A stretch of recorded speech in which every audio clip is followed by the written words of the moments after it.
Um abraço seu, um carinho seu significam mais que mil palavras.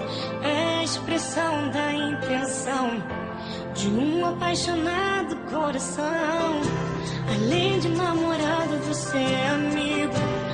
Abre mão de sonhos pra sonhar comigo. Um caminhão de flores nunca me diria o quanto vale esse nosso amor.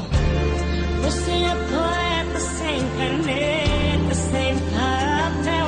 Eu vejo nos teus olhos, eu sinto no teu tono a intenção mais forte de alguém que sabe amar. Por isso não deixei pra depois.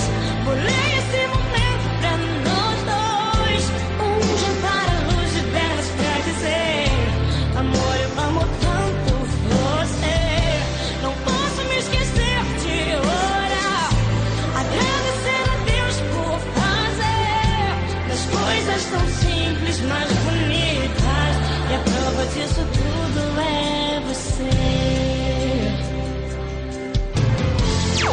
Exclusiva. Um abraço seu, um carinho seu significam mais que mil palavras.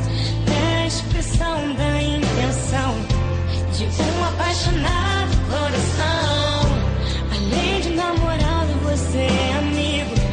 Abre mão de sonhos pra sonhar comigo.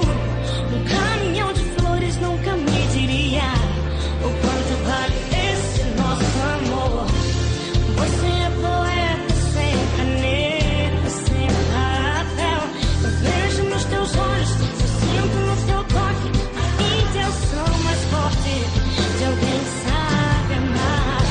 Por isso não deixei pra depois. Pulei esse momento pra nós dois. Um jantar à luz de velas pra dizer: amor, eu amo tanto você. Não posso me esquecer de orar, agradecer a Deus por fazer das coisas tão simples mais bonitas. E a prova disso tudo é você. Não quero apenas te emocionar com uma noite enfeitada, com um lindo jantar. São mil intenções em um gesto de amor. Eu sou uma mulher declarando que sou apaixonada, muito feliz. E desse amor uma eterna aprendiz. Eu sou a resposta de um jeito tão único de se amar. Por isso não deixei pra depois. Olhei esse momento pra nós dois.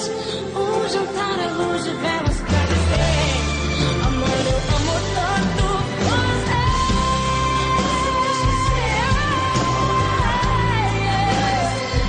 Por fazer das coisas tão simples mais bonitas. E a prova disso tudo é Exclusiva.